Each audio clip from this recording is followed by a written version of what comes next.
নীল যদি হয় বিষাদের প্রতীক, প্রজাপতি তবে মিলনের।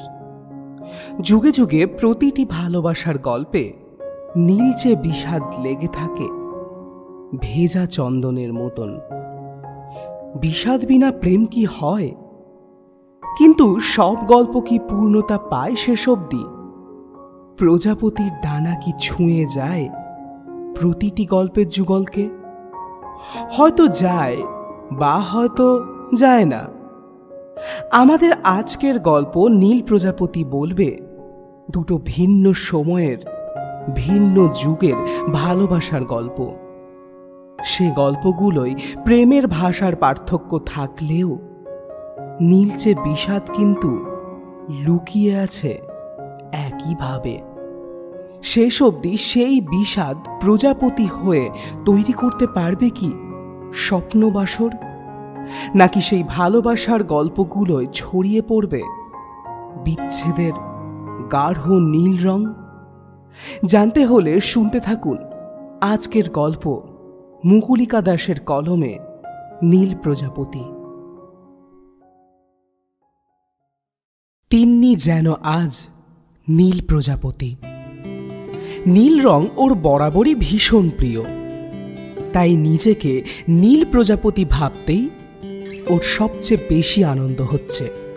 তা এই নীল রঙে নীলিয়ে যাওয়ার কারণ যদি তলিয়ে দেখা যায় তবে বোঝাই যাবে তিন্নি আজ খুব কাছের কারোর সাথে দেখা করতে যাচ্ছে। কিন্তু তা কি করে বোঝা গেল? কারণ তিন্নি আজ তার প্রিয় নীল চুড়িদার পরেছে। তার লম্বা চুলের বিনুনি খুলে বারবার আঁচড়ে যাচ্ছে। মায়ের থেকে কাল জোগাড় করা লাল লিপস্টিক হালকা বুলিয়ে নিচ্ছে গোলাপি ঠোঁটে। তিন্নির চোখে আজ মায়া কাজল। মায়া কাজল কথাটা নীল ওকে বলেছে। ওহ, আবার নীল। তা নীলের কথা যখন এলোই তাহলে নীল কে সেটা বলে নেওয়া ভালো।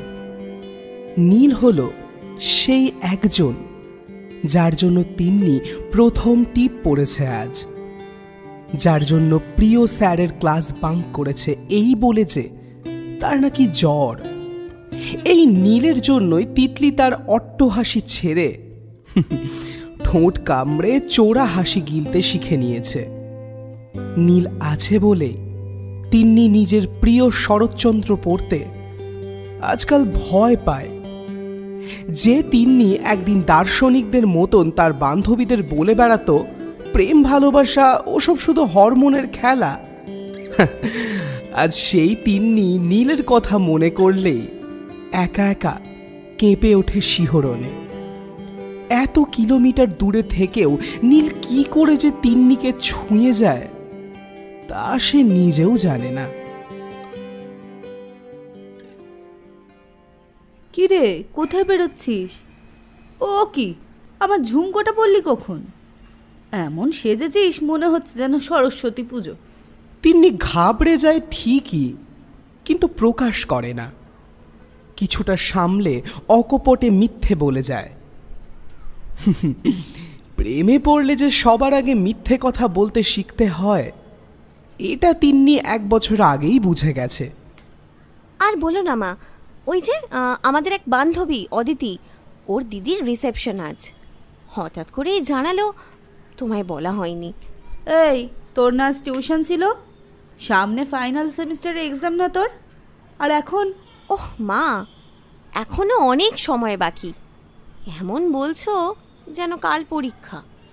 না সেটা না, আসলে এত কম্পিটিশন, এখন থেকেই যদি তুই প্রস্তুত না নিস, তোর বাবাকে তো তুই জানিসই। মা, তুমি যদি এইভাবেই ভয় পেতে থাকো তাহলে ঘরবন্দি থাকতে হয়। আরে আমাদের ফার্স্ট গার্ল সুমনাও যাচ্ছে, কেউ বাদ দেবে না। একটু সোশ্যাল না হলে কি হয়? আচ্ছা বেশ বেশ, ফিরবি কখন? 7টার মধ্যে চলে আসবি। 7টা মানে? আরে রাত্রিতে খেয়ে আসবো তো, 9টার আগে সম্ভব না। ও মা, অত রাত? ওদের গাড়ি আছে, পৌঁছে দিয়ে যাবে। আর আমি টিউশন থেকেও 9:30তেও ফিরি। তখন তো এত ভয় পাও না। আজকের ব্যাপারটা আলাদা, যা সেজেছিস আমারই তো চোখে লাগছে। এই বলে মুচকি হাসলেন তনয়া। তিন্নি যে 21-এর ঘরে সত্যিই পা দিয়েছে, আজকের সাজে যেন তা স্পষ্ট হয়ে উঠেছে।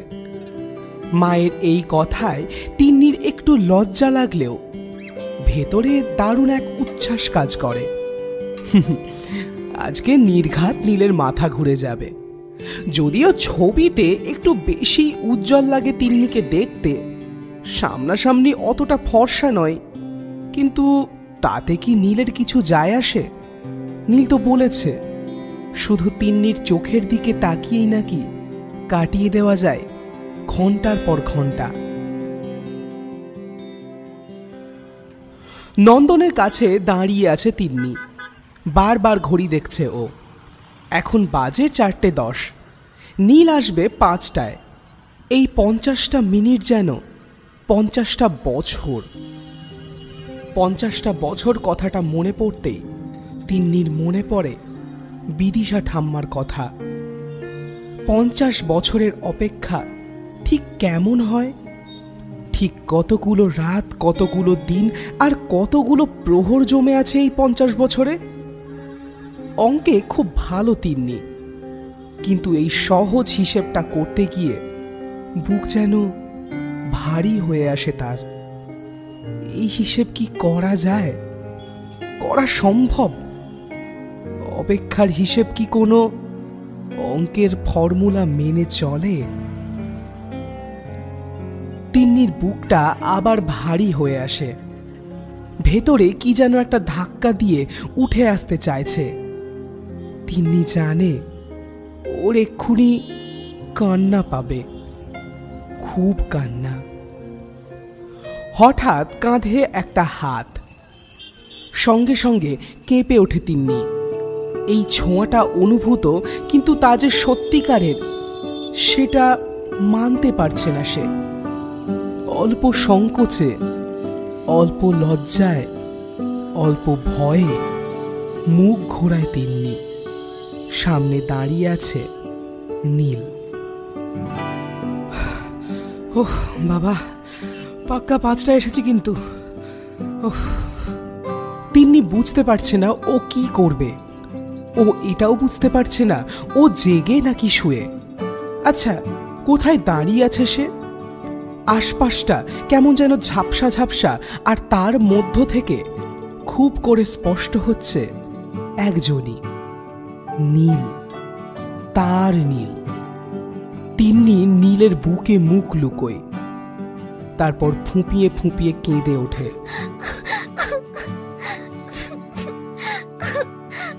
তিন্নি এরকম কাঁদতো সেই ছোটবেলায়। ওর বাবা যখন অফিসের কাজে 4-5 দিনের জন্য বেরিয়ে যেত, আর তারপর যখন ফিরত তিন্নি বাবাকে জড়িয়ে ধরে ঠিক এভাবেই কাঁদত। সেই কান্নায় কত কিছু যে মিশে থাকতো। এই তিন্নি, এই, আরে দেখি দেখি। ভালো করে তো দেখতেই দিলে না। তিন্নি তবুও মুখ সরাতেই চাইছে না। তিন্নি, তোমায় দেখবো বলে সেই বোলপুর থেকে এলাম। 1 বছরের অপেক্ষায় দিন কাটালাম, এখন তুমি মুখ লুকিয়ে আছো। তোমায় একটু ভালো করে দেখতে দাও। তিন্নি আস্তে আস্তে মুখ তোলে। সূর্যের আলো তখন নিভু নিভু, পুরোপুরি অস্ত যায়নি। অস্ত যাওয়ার আগে নিজের লালিমা নিংড়ে ছড়িয়ে দিতে চাইছে আকাশ জুড়ে। সেই লালিমায় তিন্নিকে প্রথম দেখল নীল।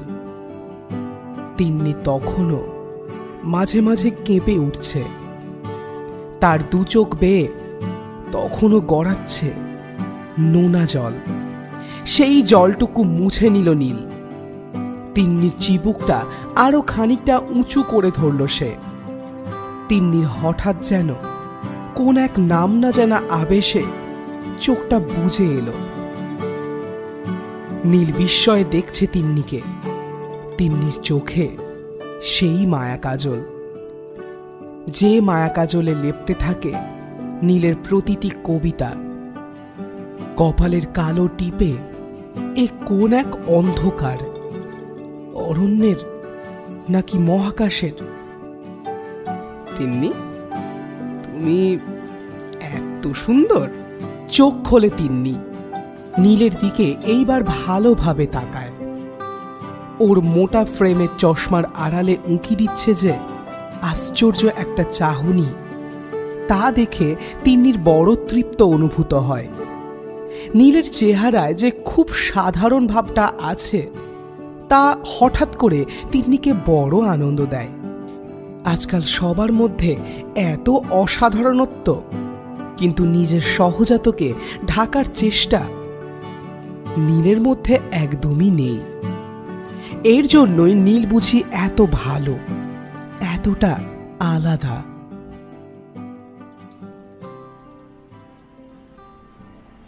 বিদিশা দেবী তিন্নির ঘর গোছাচ্ছিলেন। এখানে ওখানে জিনিসপত্রগুলো ছড়িয়ে ছিটিয়ে গিয়েছে তাড়াতাড়ি করে বেরিয়ে যাওয়ার সময়।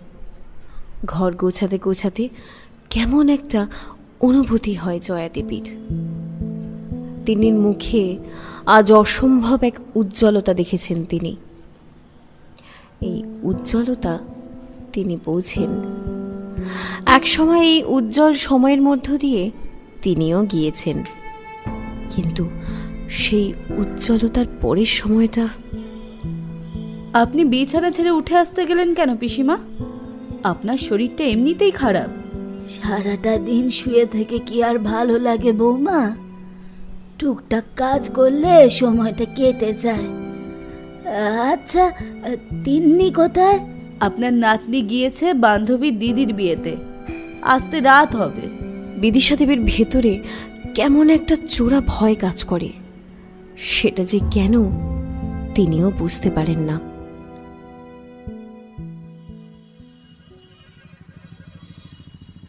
তিন্নি নীলের কাঁধে মাথা রেখে চোখ বুজে রয়েছে। ফোন সাইলেন্ট করা দুজনেরই। ওরা রবীন্দ্র সদন থেকে বেরিয়ে সোজা চলে এসেছে নন্দনে। সেখানেই বসে আছে সবুজ ঘাসের ওপর। আশেপাশে লোকজনের যাতায়াত কম নয়, কিন্তু ওদের তাতে কোনো ভ্রুক্ষেপ নেই। নীল শুনিয়ে যাচ্ছে তার সদ্য লেখা কবিতা। অবাক চোখে তাকিয়ে থাকে তিন্নি। ওর চোখ দিয়ে আবার জল গড়ছে। নীলের কবিতা পড়েই ফেসবুকে রিকোয়েস্ট পাঠিয়েছিল তিন্নি। আজ নীল তার জন্য কবিতা লিখেছে, শুধু তার জন্য। এই পাগলি, কাঁদছো কেন? নীল, তুমি আজীবন এভাবেই ভালোবাসবে তো আমায়? এভাবেই সাথে পাবো তো তোমাকে? যদি কখনো হারিয়ে যাই, আমরা দূরে সরে যাই একে অপরের থেকে, তখন? এই পাগল, ভালোবাসার মানুষেরা কি আর জীবন থেকে হারায়? তারা মিশে থাকে, হয় অভ্যেসে, না হয় বিরহে। কিন্তু তারা আমাদের জীবনের একটা অংশ হয়েই থেকে যায়, জানো? বা কখনো কখনো সেই মানুষটাই হয়তো জীবন হয়ে যায় আমাদের। নীল। নীলকে চাপটে জড়িয়ে ধরে তিন্নি। আস্তে আস্তে অন্ধকার নেমে আসছে। বাড়ি ফেরার তারা ক্রমশ বুকের ভেতর চেপে বসেছে ওর। এই যে আজকে দেখা, না জানি আবার কবে হবে, কবে আবার ভালোবাসার দুটো কথা পাশাপাশি বসে শোনাবে নীল। ইচ্ছে করছে নীলের শরীরের সমস্ত গন্ধটা যদি সাথে করে নিয়ে যাওয়া যেত, তাহলে সবসময় মনে হতো নীল তার সাথেই আছে, খুব কাছে আছে। তাদের কেউ আলাদা করতে পারবে না, কখনো না। এমন সময় কোথা থেকে একটা নীল প্রজাপতি এসে বসল তিন্নির মাথায়। নীল সেটা দেখে উৎফুল্ল হয়ে বলল, এই তিন্নি, তোমার মাথায় প্রজাপতি বসেছে? তার মানে খুব তাড়াতাড়ি তোমার বিয়ে হবে। বিয়ে হবে মানে? আমি বিয়ে করলে তোমাকেই করব। আর যদি আমাদের বিয়ে না হয়? আবার বাজে কথা। তবে তুমি যেখানেই থাকো না কেন, আমি এমন একটা নীল প্রজাপতি হয়ে ঠিক তোমার কাছে চলে যাব। আগে না, আমার সাথেই তোমায় থাকতে হবে। আমি যেখানেই থাকবো তুমিও সেখানেই থাকবে, বুঝলেন মিস্টার? এই দেখো দেখো, ওই দেখো আর একটা নীল প্রজাপতি। আহ, চুপ, তোমায় আর একটু জড়িয়ে থাকতে দাও তো দেখি।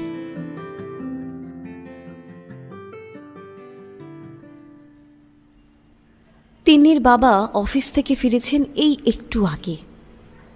সোফায় গা এলিয়ে বসতে বসতে তিনি ডাকলেন তনয়া দেবীকে। কি গো, তিন্নি কোথায়? টিউশনে? না না, ওই যে ওর কোন বান্ধবীর দিদির বিয়ের রিসেপশনে গিয়েছে, চলে আসবে ওই 9টা নাগাদ। 9টা নাগাদ? আজকাল রাস্তাঘাট ভালো না, জানোই তো। একা একা কি করে ফিরবে ও? তোমার কি কাণ্ডজ্ঞান নেই? আরে ঠিক ফিরবে, চিন্তা করছো কেন? ওকে পৌঁছে দিয়ে যাবে বলেছে তো। না না, কাউকে পৌঁছে দিতে হবে না, ওকে ফোন করো তো, আমি গিয়ে নিয়ে আসবো। ও তো বললো অদিতির দিদির বিয়ে। দাঁড়াও, আমি অদিতির ফোন নাম্বারটা নিয়ে আসছি। তিন্নির বাবা অদিতিকে ফোন করেন।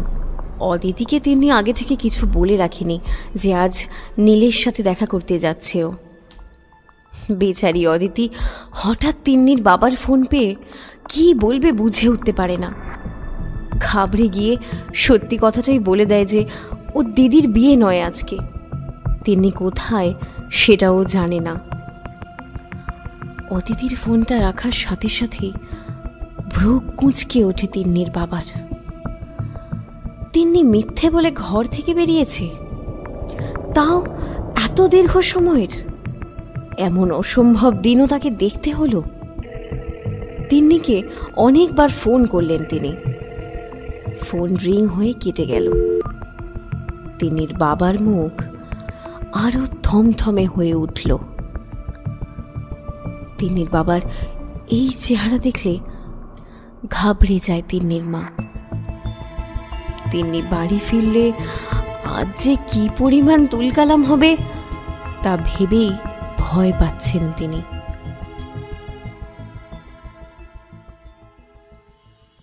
তিন্নি বাড়ি ফিরবে না? তিন্নি নীলের কাঁধে মাথা রেখে আকাশের দিকে তাকিয়েছিল অনেকক্ষণ। অনেক দিন বাদে আকাশ দেখছে তিন্নি। আগে ছাদে উঠে আকাশ দেখতো বটে, কিন্তু সেটা যখন খুবই কান্না পেত তখনই। তিন্নির জীবনে স্বাধীনতা বলে কিছু ছিল না কখনো। ওর বাবার তৈরি করে দেওয়া রাস্তায় চলতে হয়েছে সব সময়, কিন্তু এখন আর কান্নাও পায় না, আর আসেও না। ভেতরকার আবেগী নদী যেন শুকিয়ে যাচ্ছে তিলে তিলে। মাঝে মাঝে মনে হয় তিন্নির জীবনটা তিন্নির নিজেরই নয়। তিন্নির বেঁচে থাকাটাও তার নিজের ইচ্ছেতে নয়। বাবা তার জন্মের অন্যতম কারণ, সেটা সে অস্বীকার করতে পারে না। শুধু তিন্নি কেন, কোনো সন্তানই সেটা পারে না। কিন্তু তাই বলে তার জীবনটাও তারা কিনে নিয়েছে। তার ইচ্ছে অনিচ্ছে আলাদা করে যে থাকতে পারে না, এটা ভেবেই বড্ড কষ্ট হয় তিন্নির। তিন্নির বাবা ওকে কম ভালোবাসে না মোটেই। মেয়ের কিছু দরকার তা না চাইতেই হাজির হয়ে যায়। মেয়ের শরীর খারাপ, ডাক্তার বদ্যি ডেকে বাড়ি মাথায় করে নেয়। মেয়ের কোথাও ঘুরতে ইচ্ছে করছে, সঙ্গে সঙ্গে গাড়ি নিয়ে বেরিয়ে পড়ে কলকাতার রাস্তায়। কিন্তু আজ যদি তিন্নি বলে বন্ধুদের সাথে বসন্ত উৎসবে যাব, একা একা একটু গঙ্গার ধারে বসবো, পড়াশুনোর বাইরে একটু ছবি আঁকা শিখব, কঠিন অঙ্কের চক্করে না পড়ে ওর প্রিয় লিটারেচার নিয়ে পড়ব, তিন্নির বাবা বড্ড গম্ভীর হয়ে পড়বে। তিন্নিকে স্পষ্ট বুঝিয়ে দেবে তিন্নির স্বতন্ত্রতা বা স্বাধীনতা বলে কিচ্ছু নেই, কোনো দিনও যেন থাকবেও না। তিন্নিকে অনেকক্ষণ চুপচাপ থাকতে দেখে নীল আবার বলে ওঠে, কি হলো এত চুপচাপ যে? আমার বাড়ি ফিরতে ইচ্ছে করছে না জানো। ওটা বাড়ি নয়, জেলখানা। আহা, ওরম বলতে নেই তিন্নি। তোমার পরিবার আছে, বাড়ি আছে, তাই তুমি বুঝতে পারছো না তুমি সত্যিকারের কতটা বিত্তশালী। আমার মতো অনাথ হলে বুঝতে। ছোট থেকে বড় হওয়া অবধি মা বাবা কেমন হয় আজও তা বুঝতেই পারলাম না। তা তাতে কি নীল, আমি তো আছি। আমি তোমার সব হয়ে উঠতে পারবো না বলো? ভয় হয় তিন্নি, তোমার বাবা যা কড়া, আমার মতো ছেলেকে নিজের জামাই বলে মানবেন কেন? আমি যদি তোমার হাত ধরে সাহস করি, তুমি পারবে না বাবার মুখোমুখি হতে? আমি মুক্তি চাই নীল, জেলখানায় আর থাকতে পারছি না। যদি সাহস করতে না পারো তবে না হয় পালিয়েই যাব। না তিন্নি, আমি মাথা নত করে কোনোদিন কিচ্ছু করিনি। তোমায় নিয়ে সসম্মানে বেরিয়ে আসবো তোমার বাড়ি থেকে।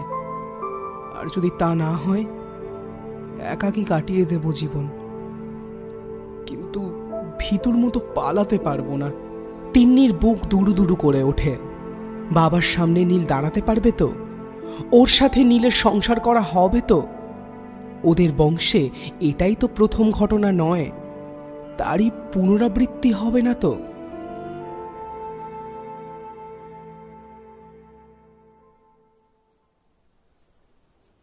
বিদিশা দেবী ছাদে গিয়েছেন অনেক দিন বাদে। আর খানিক বাদে তিন্নি ঘরে ফিরবে, ওর বাবার সম্মুখীন হবে। আর তারপর কি হবে তিনি জানেন। তিন্নির চালচলন দেখে তার কিছু বুঝতে বাকি নেই। কিশোরী তো তিনিও একদিন ছিলেন। একদিন তো তার মনেও জেগেছিল প্রথম প্রেমের পুলক। বিবর্তনে বিবর্তনে, সময়ের সাথে, যুগের সাথে প্রেমের ধরন পাল্টাতে পারে, কিন্তু প্রেমে পড়ার অনুভূতি, তাতে রোমাঞ্চিত হওয়া, শিহরিত হওয়া, নিজের ভেতরে ভেতরে আরেকজনের সাথে গড়ে তোলা খেলাঘর, সেসব কিছু কখনো পাল্টায়নি। প্রেমের বয়স বাড়ে, খোলস বদলায়, কিন্তু কোনো কালের প্রেমই কখনো সেকেলে নয়। দীর্ঘশ্বাস ফেলে বিদিশা দেবী, আকাশের দিকে আরো একবার তাকায়। বয়স হয়েছে তার, চোখে ছানি পড়ে ঘোলাটে হয়ে এসেছে দৃষ্টি, স্মৃতিতেও পড়েছে মূর্ছে। কিন্তু সেই দিনগুলো, যে দিনগুলোর যেসব দিনে মিশে আছে তার উপুদা, সেসব দিন যে কেন পুরনো হয় না? কেন? এরকম রাতেই হয়েছিল কত কথা। অপুদা, মানুষ মারা গেলে যে তারা হয়ে যায় তা বিশ্বাস করো? এ কথা যে মিথ্যে তা আমি জানি, কিন্তু এই মিথ্যে নিয়েই যে আমি থাকবো। তোর সাথে যে আমার আর দেখা হবে না, তখন এই চাঁদ তারা এরাই তো ভরসা। জানিস, আমি ওদের সাথে কথা বলেছি। শুক্তারাকে বলেছি যেন সে তোর খেয়াল রাখে। তোর সাথে যোগাযোগের সব রাস্তা যখন বন্ধ হয়ে যাবে, তারপরেও সে থাকবে আমাদের দুজনের জোড়া তালি সংসারের সাক্ষী হয়ে। এখন তো তোর নতুন সংসার, সেই সংসারে তো আমার আর জায়গা নেই, তাই ওই শুক্তারাই ভরসা। না অপুদা, হবে না। আমি পারবো অন্য কাউকে তোমার জায়গা দিতে। তাতে যদি একাই থাকতে হয় তো একাই থাকবো। আর ঘরের কথা বলছো তো, আমাদের মেয়েদের তো কোনো ঘর থাকে না অপুদা। বাপের বাড়িও আমাদের না, শ্বশুর বাড়িও না। বাইরে হোক বা অন্দরে, মেয়েদের সত্যি কোনো ঘর থাকে না। তোর বড় রাগ না আমার উপর, তাই না বিদু? জেনে বুঝে বিষপান করলি কেন বলতো? বিধর্মীকে ভালোবাসলি, তার উপর ছন্ন ছাড়া বাউন্ডুলে। এমন মানুষ কি আর ঘর বাঁধার জন্য তৈরি হয় রে? হয় না, জানি। তাই তো তোমায় জোরও করিনি। তুমি বিরাগী হয়ে দেশে দেশে ঘুরবে, গান বাঁধবে, তোমার সুরের আশেপাশে নেমে আসবে স্বর্গ, আর আমি মুগ্ধ হয়ে তোমায় দেখব। তুমি যখন গান গাইতে গাইতে আমার দিকে সেই অদ্ভুত মুগ্ধতায় তাকাবে, তখন যে আমার কেমন লাগবে কিভাবে বোঝাবো তোমায়? পুরো পৃথিবীতে আমার মতো ভাগ্যবতী আর কেউ কি হবে বলো? তুমি পুরুষ মানুষ, তুমি বুঝবে না। মেয়েরা সত্যি করে ভালোবাসলে পুরো পৃথিবীর সমস্ত সুখ সেই মানুষটাতেই জড়ো করতে থাকে গো অপুদা। আর তুমি কিনা বোকার মতো বলছো আমি এই একই মন নিয়ে একই দৃষ্টি নিয়ে অন্য কারোর প্রতি মুগ্ধ হব। হয় না অপুদা, হয় না। কেউ কেউ পারে, কিন্তু তোমার বিদু পারবে না। আমায় যে চলে যেতে হবে কাল, জানি না আর কখনো আমাদের দেখা হবে কিনা। তোকে এভাবে ফেলে রেখে চলে যাব, নিজেকে বড্ড নিষ্ঠুর মনে হচ্ছে রে। তোর জীবনটা আমি কি নষ্ট করলাম? তোকে অপেক্ষা ছাড়া কোনোদিন কিচ্ছু দিতে পারলাম না। এই তো আমার সওগাত অপুদা। কত মানুষই তো অপেক্ষায় থাকে দিন রাত, কতজনের জন্য, কত কিছুর জন্য। কিন্তু সেই অপেক্ষার পেছনে এই যে তার ত্যাগ, যে দেবতার উদ্দেশ্যে এই তার অর্ঘ্যদান, সেই দান বিফলে যায় কিনা, ভুল মানুষে ভুল দেবতায় সমর্পিত হয় কিনা কজন বোঝে বলো? আমি তো জানি যদি অপেক্ষাই আমার ভবিতব্য হয় তবে তার মতন পবিত্র আর কিচ্ছু নেই। যার কারণে এই অপেক্ষা সেই জীবনের সবচেয়ে বড় সত্য অপুদা। দেখা আমাদের হবে, আর সেই অপেক্ষায় আমি বেঁচে থাকবো। বিদু, জানিস মাঝে মাঝে ভাবি পৃথিবীর সবচেয়ে দামি আর দুর্লভ মানুষটাই আমাকে কেন ভালোবাসলো। সারা জীবন কখনো কিচ্ছু পাইনি, পরিবার, ঘর, কিচ্ছু না। হঠাৎ করে ভগবান এতটা দিল। এখন আমার জীবনে ভালোবাসা উপচে পড়ে। তোর এই উপচে পড়া ভালোবাসা মিশে থাকবে আমার প্রত্যেকটা গানে, সব সুরে। দেখিস কোনোদিন যদি আমার কোনো গান তোর কানে পৌঁছয়, তুই নিজেকেই সেখানে খুঁজে পাবি। আমিও অপেক্ষায় থাকবো সেই সুর যেন তোর কাছ অব্দি পৌঁছয়।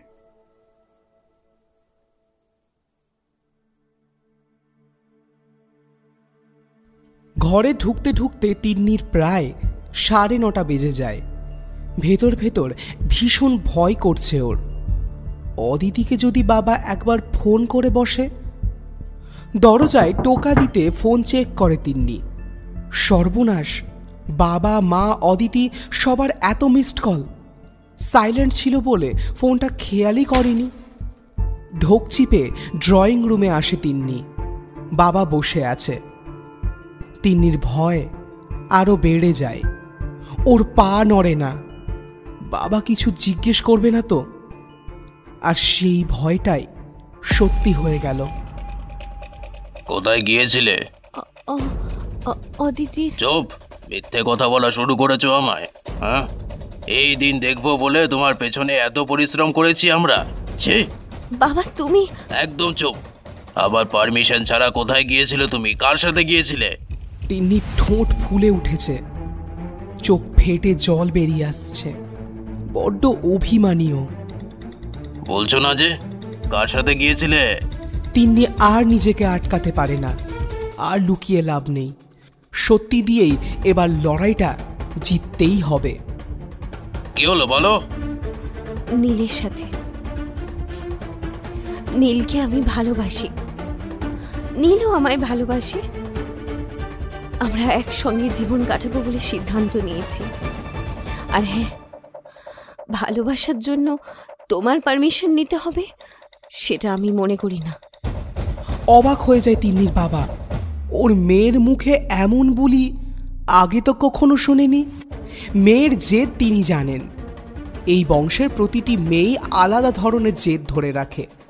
যদি পিসিমার মতো তিন্নিও একই পথে হাঁটে, তবে মেয়েকে তিনি বড্ডই ভালোবাসেন। সেই মেয়ে যদি অমন জীবন বেছে নেয়, তবে বাবা হিসেবে তিনি সহ্য করবেন কি করে? হঠাৎ করে কঠিন পাহাড়ের মতো তিন্নির বাবার রাগ যেন ধসে পড়ল। স্নেহের কাছে নিজের জেদ আধিপত্য কেমন যেন ছোট হয়ে যেতে লাগলো। তিনি চাইলেও তিন্নির ওপর জোরে কথা বলতে পারছিলেন না, চিৎকার করতে পারছিলেন না। মনে হচ্ছিল ওই নীল নামের ছেলেটা এসে তিন্নির বাবার সমস্ত অধিকারে ভাগ বসিয়েছে। তিন্নিকে হয়তো ওই ছেলেটাই বুঝিয়ে দিয়েছে, এবার তোমার বয়স হয়েছে, তুমি আর তন্ময় ব্যানার্জির মেয়ে নও, তোমার পরিচয় তুমি তিন্নি ব্যানার্জি। তিন্নির বাবার জোর আওয়াজ শুনে ছুটে এসেছিলেন তিন্নির মা। ভেবেছিলেন তিন্নির বাবাকে বোঝাবেন, কিন্তু নিজের স্বামীকে তিনি চিনতে পারছেন না। তার চোখ আর্দ্র। ধপ করে সোফায় বসে পড়লেন তিনি। হ্যাঁ তিন্নি, ঠিকই বলেছ। আসলে আমি ভুলে গিয়েছি যে পারমিশন নেওয়ার বয়স তুমি পেরিয়ে গিয়েছো, বহু আগেই। নীল বলে যার কথা বললে, দেখা করতে বলো আমার সাথে। আমি চাই না ছোট থেকে পিসিমাকে যেভাবে নিঃসঙ্গে জীবন কাটাতে দেখলাম, সেটা তোমার ক্ষেত্রে দেখি। বাবা, তুমি সত্যি বলছো? তুমি একবার নীলের সঙ্গে দেখা করো। আমি বলছি, ওর মতন ভালো মানুষটি দ্বিতীয় কেউ নেই। কোথায় থাকে ছেলেটি? আমাকেও ঠিকানা দাও। বোলপুরে। সব বলছি তোমায়। কাল ভোরে ও ট্রেন। আপাতত একটা হোটেলে আছে। আমি কি কালই আসতে বলবো বাবা? না থাক, আমি নিজে ফোন করে কথা বলে নেব। ওর বাড়িতে কে কে আছে? কেউ নেই বাবা, ছেলেটা একেবারে একা। অনাথ আশ্রমেই মানুষ, জানো বাবা। ও না, পরে শুনবো তিন্নি। কোন হোটেলে আছে যেন, ডিটেলসটা দাও। বাবাকে সবটা জানিয়ে তিন্নি দৌড়ে নিজের ঘরে ঢোকে। ও আজ বড্ড খুশি। বাবা যে সবকিছু এত সহজে মেনে নেবে তাও ভাবতেই পারেনি। মনে হচ্ছে এখনই নীলকে ফোন করে সব বলবে কি? না, বলবে না। খানিকক্ষণ নিজের মনে সে গুনগুনিয়ে গান করে, বারান্দায় খোলা চুল মেলে পায়চারি করে, বিছানার ওপর প্রিয় টেডি নিয়ে গড়াগড়ি খায়। নীলের সাথে করা খুনসুটিগুলো মনে করে একাই হেসে ওঠে। নীলকে ফোন করতে চেয়েও নিজেকে সামলে নেয় ও। না, নীলের কাছে সারপ্রাইজই থাকুক। হঠাৎ করে বাবার ফোন যখন ওর কাছে যাবে, বেচারা না জানি কত ঘাবড়ে যাবে। তারপর হয়তো কথা বলতে বলতে তুতলেও যাবে খানিকক্ষণ। তারপর যখন শুনবে বাবা তার আদরে তিন্নিকে তুলে দিতে চায় তারই হাতে, কতই না অবাক হবে সে। নীল হয়তো খানিকক্ষণ স্তব্ধ হয়ে যাবে, খানিকক্ষণ কাঁপা কাঁপা গলায় মৃদু কথা বলবে। তাদের এতদিনের স্বপ্ন যে সত্যি হতে চলেছে সেটা ভেবে নীলেরও হয়তো চোখ জলে ভরে উঠবে। তারপর আতিপাতি করে সেও হয়তো খুঁজবে তিন্নিকে। ভালোবাসার খবর ভালো থাকার কারণের কাছেই তো জানাতে হয়। এসব ভাবতে ভাবতে তিন্নির চোখ বুজে আসে, ওর ঠোঁটে লেগে থাকে মৃদু হাসি। নীলচে আলোয় ভরে আছে ঘরটা।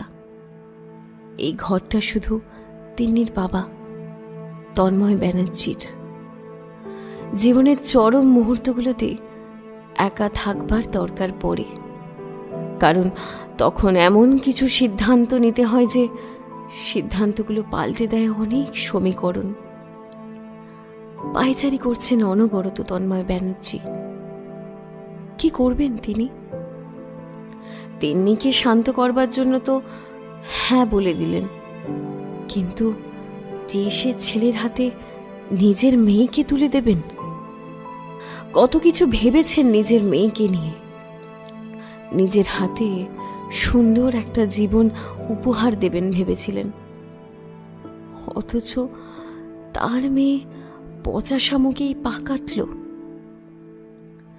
ছেলেটির সাথে সরাসরি কথা বলার সিদ্ধান্তও নিয়েছেন তিনি, কিন্তু যদি ছেলেটি রাজি না হয়, যদি সে তিন্নির সাথেই থাকতে চায়, তাহলে তিন্নি কি তার বাবাকে বলে চলে যাবে তারই হাত ধরে, আর কোনো দিনও ফিরবে না তার কাছে? তিন্নি একবার জেদ ধরলে এটাই করবে, তিনি জানেন। তিন্নির দাবি মেনে নিলে সোসাইটিতে তার সম্মানের জায়গাটা যে নষ্ট হবে, তার কি হবে? সম্মান, সম্পর্ক, ঘর গড়ে তুলতে সময় তো অনেক লাগে, কিন্তু ভাঙতে?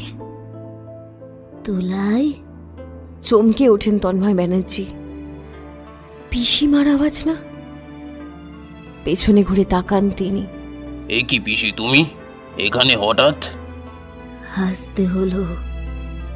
তোর অস্থিরতা কাটাতে আমায় যে আসতেই হলো। কিসের অস্থিরতা? ভেবেছিলাম তুই অন্তত অন্যরকম হবি। তোর শরীরে তো তার রক্ত বইছে, তোর ভাবনায় তরঙ্গ থাকবার কথা ছিল, মন কুসুমের মতন নরম হবার কথা ছিল, হাতের মুঠো শক্ত পাথরের না হয়ে মাটির হবার কথা ছিল, তোর শরীরে গন্ধে অনন্ত জলজ গন্ধ থাকবার কথা ছিল। কিন্তু কিন্তু তা হলো কই? কিসব বলছো তুমি? আমি কিছুই বুঝতে পারছি না।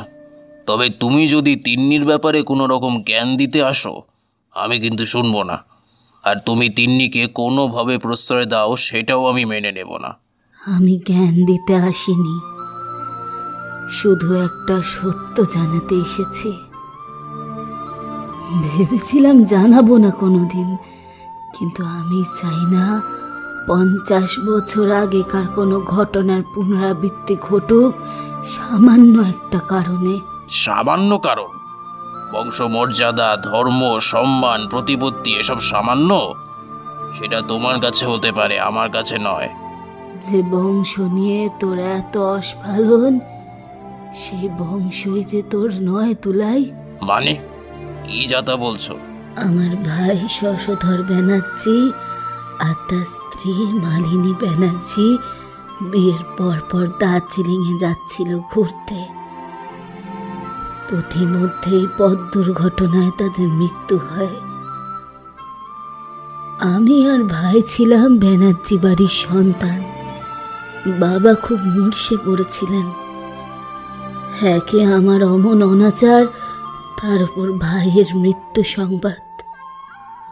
বংশে বাতি দেওয়ার কেউ তো রইল না। আমি তখন 5 মাসের গর্ভবতী। আমাকে এক ঘরে করে দেওয়া হয়েছিল রীতিমতো। আমাদের গ্রামে যে বিশাল বাড়ি দেখছিস, তারই নিচতলার এক কোণের ঘরে আমায় থাকতে দেওয়া হয়েছিল। আমি জেনে বুঝে এই জীবনটা বেছে নিয়েছিলাম। বাউন্ডুলে ঘর ছাড়া এক মানুষকে ভালোবেসেছি।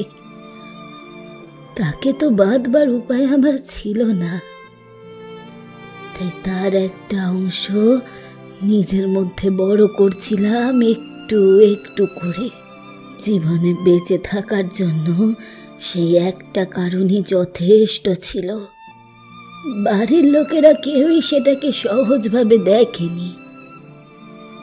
নেহাত বাবার খুব আদুরে ছিলাম, তাই প্রাণে মারেনি। কিন্তু যা অবহেলা, অপমান সহ্য করেছি, তা সাধারণ কারোর পক্ষে নেওয়া মুশকিল। এসব কি বলছো পিসি? এসব এখনো মনে আছে সেই দিনটা। ভাইয়ের শ্রাদ্ধ শান্তি শেষ হয়েছে সেদিন। আমি আমার ঘরে ছোট্ট জানলাটা খুলে তাকিয়েছিলাম আকাশটার দিকে। আকাশ দেখলে আমার বড় শান্তি হয় সব সময়।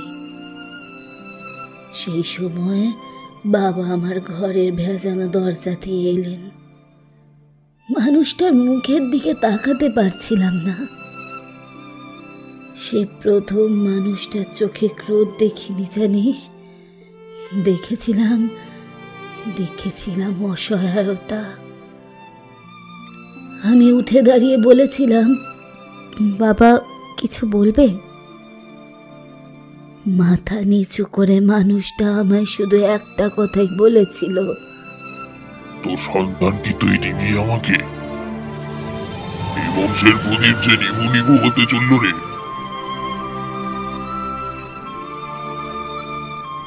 তন্ময় ব্যানার্জি ধপ করে বসে পড়লেন সোফায়।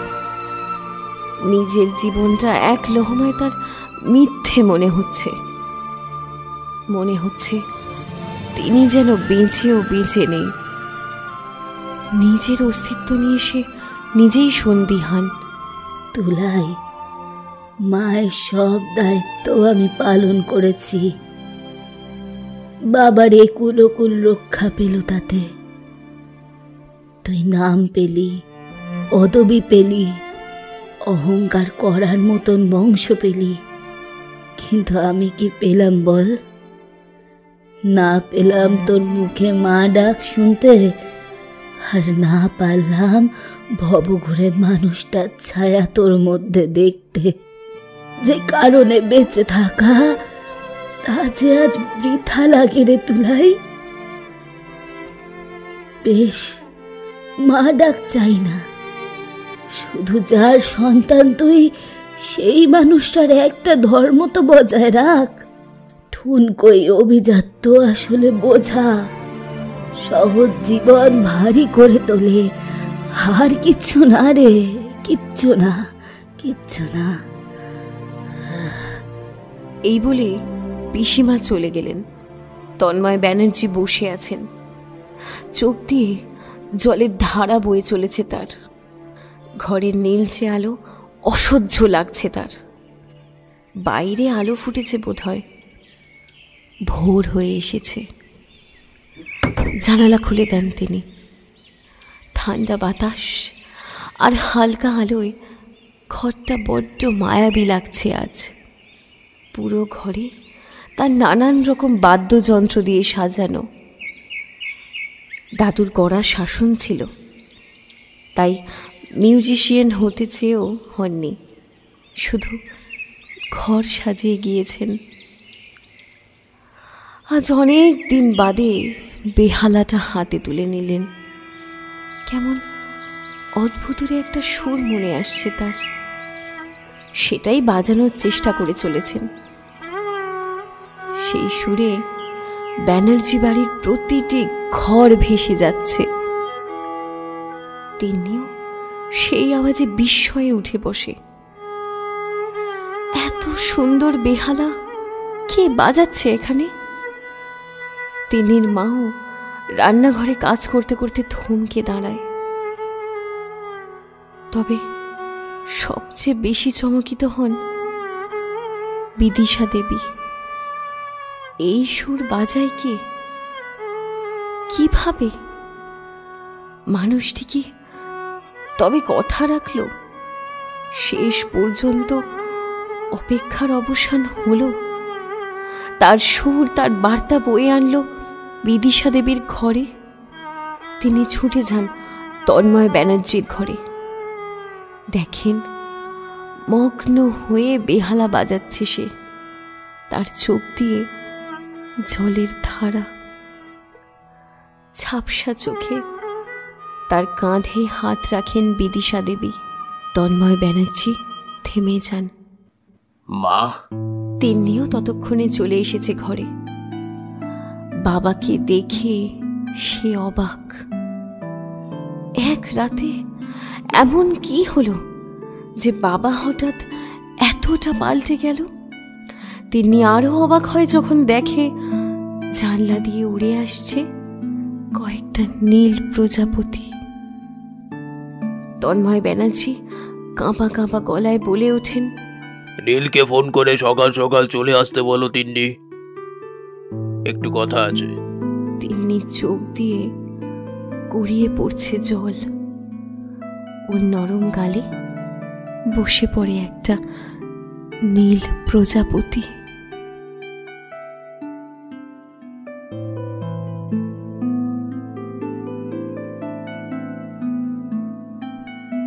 শুনছিলেন মুকুলিকা দাসের কলমে নীল প্রজাপতি। আজ গল্প পাঠে ছিল বিপ্রদীপ ও তানিশা। বিভিন্ন চরিত্রে ছিল বিপ্রদীপ, তানিশা, তৃষা, নীল এবং আর্য। গল্পের ভূমিকা লিখেছে মুকুলিকা। শব্দ সংযোজন ও আবহ সঙ্গীতে ছিল বিপ্রদীপ। গল্পটির পোস্টার এঁকেছে অর্ক। গল্পের শেষে যে বেহালার আওয়াজটি ব্যবহৃত হয়েছে সেটির শিল্পী ঐন্দ্র দত্ত মহাশয়। আমরা এই টিউনটি নিয়েছি আমাদের চ্যানেলের মুকুলিকা দাসেরই লেখা একটি পুরনো গল্প মায়া থেকে। সেটি আপনারা শুনতে পারেন। লেখিকার আরও গল্প শুনতে ঘুরে আসুন লেখিকার নিজস্ব ইউটিউব চ্যানেল মুকুলিকার ডায়েরি থেকে। লিংক দেওয়া রইল নিচে। অর্ক নিজস্ব ফেসবুক পেজের লিংকও রইল নিচে। গল্পটি কেমন লাগলো তা কমেন্ট করে জানাবেন।